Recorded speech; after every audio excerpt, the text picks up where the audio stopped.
Alright, terima kasih Anda masih menyaksikan Net24 dan malam ini ada yang berbeda karena udah kedatangan tamu expert sepak bola handal kece pastinya Sabtu hari. Selamat malam, Mas. Malam. Oke, kita akan membahas Barcelona. Ini yang lagi hangat ya. Tanpa Lionel Messi, tanpa Suarez. Kalah Barcelona lawan Levante. Ini sampai kapan tergantungan Barcelona tanpa Messi dan kenapa sulit menang nih Barcelona tanpa Messi dan Suarez? Kalau melihat di pertandingan itu sendiri sih sebetulnya memang butuh rotasi kan. Kalau kita lihat Barcelona habis-habisan terus-terusan, tetapi akhirnya kehabisan bensin di tengah jalan. Itu kan terjadi di musim kemarin. Ketika mereka justru mengincar Liga Champions, tapi mereka gagal ketika mereka sudah kelelahan pasukan intinya. Ini tidak ingin diulang, makanya Valverde melakukan rotasi. Rotasinya cuman agak gila-gilaan juga ketika hanya ada dua pemain bisa dibilang intinya juga Semedo, satu lagi Busquets. Cuman ada dua pemain yang bisa dikatakan betul-betul inti, sehingga agak sedikit merusak ritme permainan mereka secara overall. Dan kalau kita nyambung apa yang dikatakan Niko tadi, mereka tanpa Messi, saya rasa pertanyaan ini sudah mungkin 5-6 tahun kebelakang selalu didengungkan oleh publik. Messi atau Barcelona selalu ketergantungan pada seorang Lionel Messi. Tetapi ketika Messi masih bisa memberikan kontribusinya, saya rasa tidak ada masalah selama ini. Paling tidak kehadiran Messi selalu bisa memberikan sebuah hal yang magis buat Barcelona ketika mereka selalu bisa memenangi pertandingan dengan daya magis yang bisa dikeluarkan oleh Lionel Messi. Cuman sampai kapan Messi akan memberikan kontribusinya seperti itu? Kalau menurut saya mungkin sisa 2 tahun lagi Messi betul-betul akan habis. Ketika dia sudah berusia 33 tahun, mungkin masuk ke 34, saya rasa sudah waktunya bagi dia juga. Ketika dia sudah memaksakan diri untuk terus berada di Barcelona, tapi sudah tidak bisa berkembang dari sisi permainan, sudah begitu-begitu aja. Barcelona pun sudah tidak bisa mendapatkan gelar dengan hanya bergantung pada seorang Lionel Messi. Saya rasa sudah saatnya dia mundur dari Barcelona ataupun dari timnas Argentina. Salah satu dia harus memilih konsentrasi di satu sisi. Tapi kalau di Barcelona sendiri, saya melihat mungkin 2 sampai maksimal 3 tahun Messi berada di Barcelona, dan itu adalah saat di mana Barcelona betul-betul harus mencari membiasakan diri tanpa permainan, bukan mencari pengganti Messi, tetapi permainan yang dihadirkan tanpa seorang Lionel Messi. Bagaimana mereka membuat sebuah permainan juga mencari pemain yang menggantikan Messi secara permainan, saya rasa tidak akan bisa. Betul. Itu kan seperti menghadirkan Xavi pada waktu itu, mereka tidak ada penggantinya. Akhirnya Messi yang dipaksakan bermain seperti seorang Xavi Hernandez. Dia menjadi seorang playmaker, dia menjadi seorang yang bisa mengubah gaya permainan, bisa memberikan visi, bisa memberikan umpan-umpan kepada rekan-rekannya. Dia tidak menjadi goal getter lagi seperti sebelum-sebelumnya. Tetapi saya rasa kalau ini tidak dilakukan oleh Barcelona, ketika mereka tidak bisa membentuk sebuah permainan baru tanpa kehadiran seorang Messi, tanpa sebuah bentuk permainan yang saya rasa akan mengubah permainan Barcelona secara overall, ini akan menjadi masalah bagi Barcelona. Jadi harus terbiasa nanti sekitar 2 atau 3 tahun ke depan nanti. Nah, ada satu nama lagi nih selain Messi, yaitu Philippe Coutinho. Dibeli dari Liverpool 130 juta euro. Ini harganya nggak tanggung-tanggung ya, mahal sekali. Tapi kontribusi ini sangat minim. Di 4 laga terakhir dia boleh bermain hampir di bawah 25 menit. So far nih permainannya memang tidak cocok dengan gaya Barcelona atau tidak sesuai dengan taktik dari Valverde, atau di mana memang posisi terbaik dari Coutinho ini? Kalau melihat Coutinho sebetulnya kan dia dihadirkan untuk bisa menjadi pengganti Iniesta di belakang. Nah, ketika Iniesta sudah hilang, sebetulnya sosok Coutinho yang menjadi pemain yang paling kreatif yang dimiliki Barcelona itu hadir dalam sosok Coutinho. Cuman ketika dia dipasangkan di lini tengah, justru gaya permainannya tidak bisa berkembang, tidak bisa mengalirkan bola sebagaimana yang diinginkan oleh pelatih Barcelona.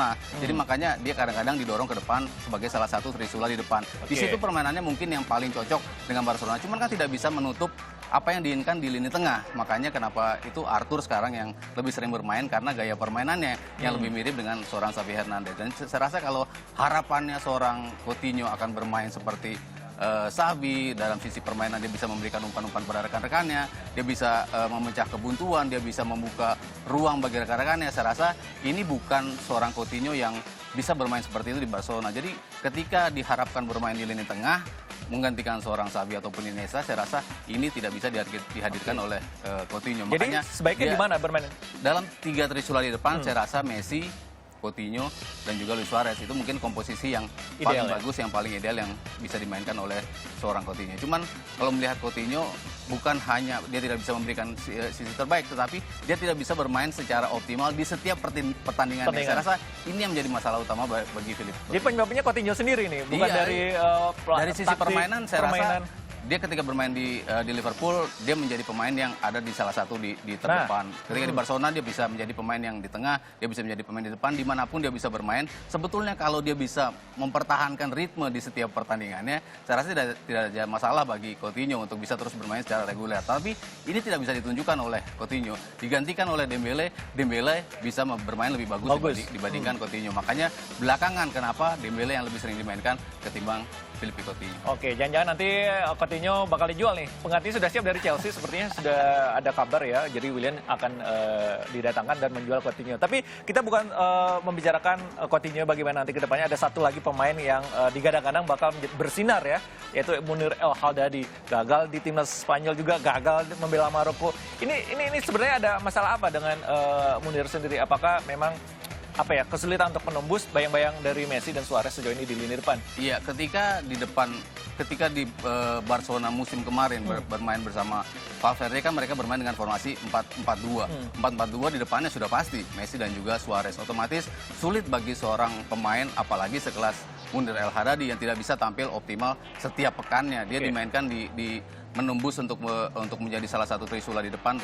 Ketika permainan berubah menjadi 4-3-3, dia juga tidak bisa menjadi pemain yang seperti itu. Cuman kalau saya lihat memang yang menjadi masalah bagi Barcelona dan juga La Masia-nya adalah memang lini depan mereka dihuni pemain-pemain yang saya rasa dari akademi mereka tidak akan bisa masuk ke sulit menyaingi Trisula saat ini ya. Betul, ketika mereka memunculkan pemain-pemain seperti Cristian Tello sebelumnya, Bojan Kirkic, mereka punya Ibra di situ. Mereka punya habis itu pernah ada David Villa juga ada di situ. Lalu kemarin juga ada Neymar di situ. Ada tiga pemain yang sama sekali tidak bisa tersentuh sehingga tidak bisa memberikan ruang bagi pemain-pemain tersebut. Bukannya mereka buruk ketika mereka bermain di tim-tim lain, mereka bisa menunjukkan kualitasnya. Cuman ketika bermain di Barcelona, tuntutannya adalah mereka harus tampil selalu bagus di setiap pertandingan. Mereka selalu diberi kesempatan, bukan tidak diberikan kesempatan.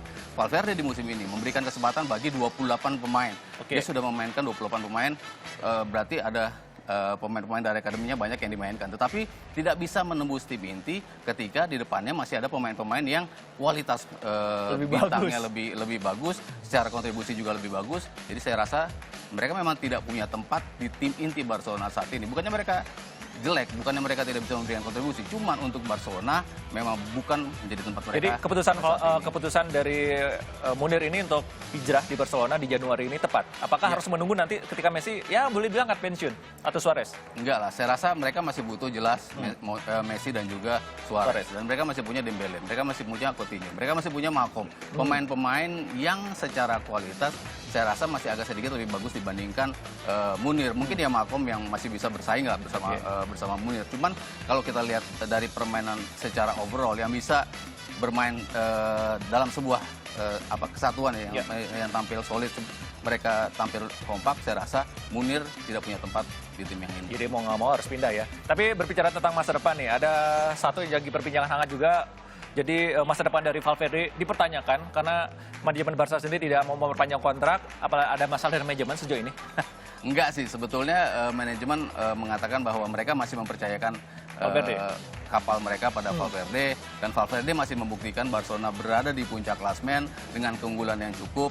Mereka bisa lolos di 16 besar Liga Champions. Jadi saya rasa langkah yang dibawa oleh Valverde dan musim kemarin juga bisa menjuarai 2 gelar La Liga dan juga Copa del Rey. Saya rasa ini juga sebuah prestasi yang saya rasa tidak mudah juga dihadirkan oleh pelatih. Kita bicara Real Madrid, mereka berapa musim tidak bisa menjadi juara. Mungkin 2 musim terakhir mereka bisa 2 musim lalu mereka bisa menjadi juara. Cuman setelahnya kan semuanya dipegang oleh Barcelona. Jadi kalau kita lihat secara kualitas, sebetulnya Valverde masih cocok untuk menukangi Barcelona. Tapi ada para pemain pun mengatakan bahwa mereka masih cocok dengan gaya permainan Valverde. Rakitic mengatakan bahwa Valverde adalah pelatih terbaik yang bisa dimiliki oleh Barcelona saat ini. Dia mengerti gaya permainan. Ketika 4-3-3 tidak berjalan, dia bisa mengubah menjadi formasi 4-4-2 dan ini bisa mengubah gaya permainan dan bisa menghadirkan hasil yang optimal. Jadi saya rasa dia bisa menghadirkan hal-hal yang sebelumnya tidak dihadirkan oleh pelatih-pelatih yang selama ini menukangi Barcelona. Dia bisa mengubah sedikit filosofi, dia bisa menggandeng, merangkul para pemain bintang yang ada di ruang ganti. Jadi saya rasa sosok yang saat ini memang cocok menukangi Barcelona ya masih Valverde. Ernesto Valverde. Tapi Dede Cules kantor publik Camp Nou sendiri kan mengatakan gaya kepelatihan sudah mulai nggak cocok nih, apalagi tanpa Messi juga kalah juga gitu. Apa memang benar sejauh ini dari bisikan-bisikan dari Dede Cules sendiri? Enggak sih, kalau saya rasa ya itu dari apa yang telah diberikan oleh Valverde, kemarin 2 gelar, di musim ini masih memimpin klasmen. Jadi sebetulnya kan apa yang dia lakukan bagi Barcelona, terlepas dari memang buruknya permainan Madrid, agak lambatnya permainan dari Atletico Madrid, lalu Sevilla juga agak sedikit sulit untuk berkembang di awal-awal. Jadi memang semuanya mengarah pada Barcelona berada di puncak klasmen. Cuman juga tidak bisa serta-merta mereka ada di puncak klasmen kalau tidak ditukangi oleh pelatih yang mengerti komposisi squad, mengerti bagaimana untuk melakukan rotasi, mengerti pemain-pemain mana yang harus digantikan di setiap posisinya, memunculkan Arthur sebagai pemain yang bisa dikatakan cukup bagus dari sisi permainan, lalu di belakang ada Lenglet yang juga bisa tampil bagus, rotasi antara Dembele dan juga Coutinho. Jadi saya rasa pelatih ini mengerti betul kapasitas yang dimiliki oleh Barcelona. Jadi intinya harus dipertahankan ya. Paling tidak sampai akhir musim dipertahankan, kalau mendapatkan gelar, saya rasa ditambahkan 1 musim juga nggak masalah. Oke. Alright, thank you Mas Aryo atas penjelasannya cukup panjang ya, tapi sayangnya cuma satu segmen aja dan habis ini kita akan kembali ke informasi selanjutnya. Tapi terima kasih buat Mas Aryo, jangan kemana-mana, tetap di Net Bombat.